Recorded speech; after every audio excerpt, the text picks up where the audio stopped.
Ontem a gente teve jogo em São Paulo, jogo do Corinthians, 100% da lotação, mas por lá imperou o passaporte da vacina para que as pessoas entrassem no estádio. E aí eu fico pensando, algumas perguntas ficam no ar aqui, pensando em tudo isso que a gente está vivendo. A gente já superou a pandemia para estar liberado tudo 100%, com esses cuidados, é claro. Futebol é tão importante assim, hoje temos jogo em Curitiba.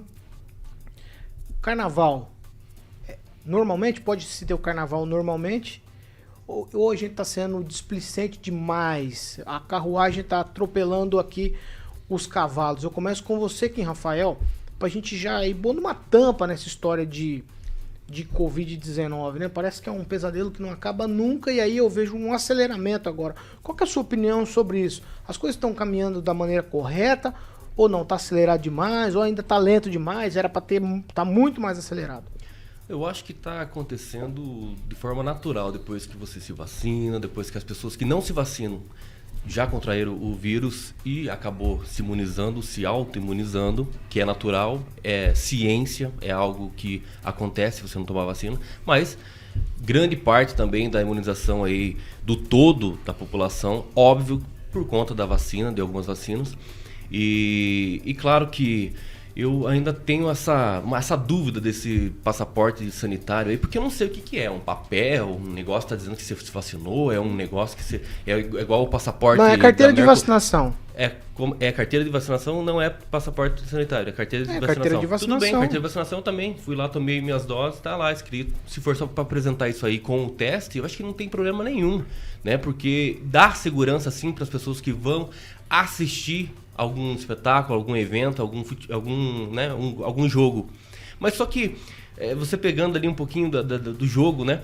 Que aconteceu naquela semana do Flamengo e Atlético Paranaense pela Copa do Brasil, a gente vê uma má organização nos estádios, né? Porque eles lotam a parte de baixo e deixam a parte de cima dos estádios todas ontem no Corinthians vazios. estava tudo lotado. Tudo bem. Todo mundo sem máscara, as imagens... Mas eu quero pegar daquele exemplo. Por que não deixa meio espalhadão, né? Se você for assistir, por exemplo, lá na Europa, é tudo espalhado. Tudo espalhado. Não tem nada para baixo, só a parte da arquibancada de baixo. Então tem algumas incoerências, sim, né, por parte dos organizadores que precisam ser sanadas para melhorar cada vez mais e que tem aí uma naturalidade para que ocorram vários eventos, né? Porque, querendo ou não, você sempre traz aqui, Paulo, todos os dias aqui, os números de casos e mortes. Então a gente vê que está diminuindo, graças a Deus. Então eu acho que já estamos no caminho certo. Emerson Celestino. É interessante que só se fala de máscara no jogo do Corinthians, no jogo do Flamengo. Pode todo mundo ficar sem máscara, ninguém fala nada. O passaporte da vacina é do Dória, né? Começou a história com o Dória. Eu não vejo essa propagação no Rio de Janeiro, por exemplo. Carnaval vai estar liberado, todo mundo sem máscara. E aí? Porque a Globo tem contrato, o consórcio Globo tem contrato com as grandes indústrias farmacêuticas, né, que fabricam as vacinas. Tem que ver todo esse aspecto, né? Eu sou a favor da vacina, mas sou a favor também de cada um tomar se quiser, né? E já está comprovado que está todo mundo se imunizando através do contágio e através da vacina. Os números estão aí para comprovar que é sucesso total a vacinação, a imunização. Então, por que não continuar a vida, né? Continuar frequentando estádio, frequentando carnaval, o barzinho? Vamos girar a economia, vamos viver, né? Hoje, dia de finados, a gente está lembrando dos nossos entes queridos, né? Saudade sim, tristeza nunca. E a vida continua, né, Paulo? Paulo Vidigal.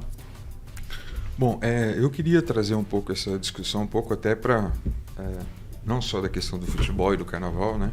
Mas trazer até para a nossa realidade local. Ontem eu fui em alguns comércios aqui em Maringá, não muitos, né? Mas dos 3 que eu fui, eu não me deparei com uma realidade muito boa, né? Então, nos 3 locais que eu fui, não tinha álcool gel, né? Havia uma concentração maior de pessoas, então penso que há uma necessidade dos comerciantes de terem também consciência, e da própria população também, em especial dos comerciantes, de que, de fato, a gente tem um cenário melhor hoje, né, com respeito à vacinação e tudo, mas a batalha não acabou ainda. A guerra final não acabou. Acho que nós temos vencido batalhas, né? O cenário que a gente tem hoje é muito melhor. Mas, pessoal do comércio aí, vamos deixar um gel aí para o pessoal usar, vamos continuar mantendo as medidas que são necessárias, que são importantes, porque a guerra final não acabou ainda. Pamela Bussolini. Paulo, eu acho que a gente está vivendo um caminho natural, né, dessa finalização dessa pandemia. Se a gente pensar que em janeiro nós vamos completar 1 ano de vacinação, é considerável, sim, que a gente comece a voltar à vida normal. Afinal de contas, se nós estamos falando de imunizantes, a gente pressupõe que eles devem imunizar. Então, as pessoas devem estar, né, protegidas e aptas a frequentar aí grandes eventos, como é o futebol, que vocês estavam comentando, como é o carnaval, enfim. E sem falar que logo, logo a gente tem eleições. E a gente sabe muito bem que a campanha no Brasil começa cedo. Ela já começou, até nós vamos comentar daqui a pouco, né? De alguns desdobramentos. Então eu acho que o natural mesmo é que essa pandemia vai se encerrando, ainda mais com esse cronograma aí que a gente tem de grandes eventos, né? A encarar aqui no Brasil nos próximos meses.